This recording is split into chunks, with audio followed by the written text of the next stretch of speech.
I remember being in 10th grade and our geography teacher didn't feel like teaching for the day, so he threw on a little movie called Raiders of the Lost Ark. Raiders of the Lost Ark actually might be Spielberg's best movie.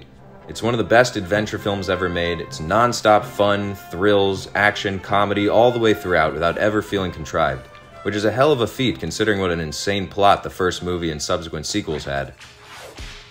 Indiana Jones is top 5 most iconic film characters of all time. Harrison Ford is untouchable in that role.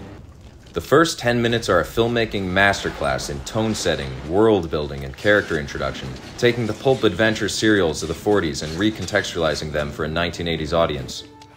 There's so many great moments, from the swordsman duel which abruptly ends in a comedic gunshot, which by the way was similarly to Jaws a result of a problem on set.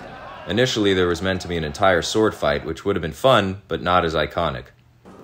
Temple of Doom was a disappointing follow-up to a lot of people. I am not one of them.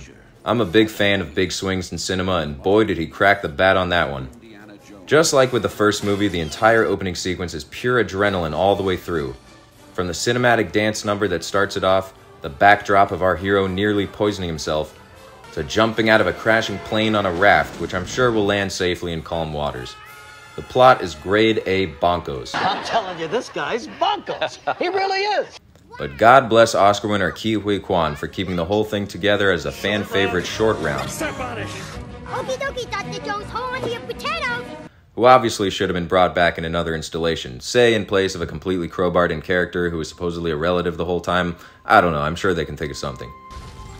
The Last Crusade is not my favorite of the three, but there's a moment in it which has always stuck with me through my own screenwriting. It's the very end, as Indy is trying to reach the Holy Grail, having just seen the last person to do so fall to their death, but he just can't help himself.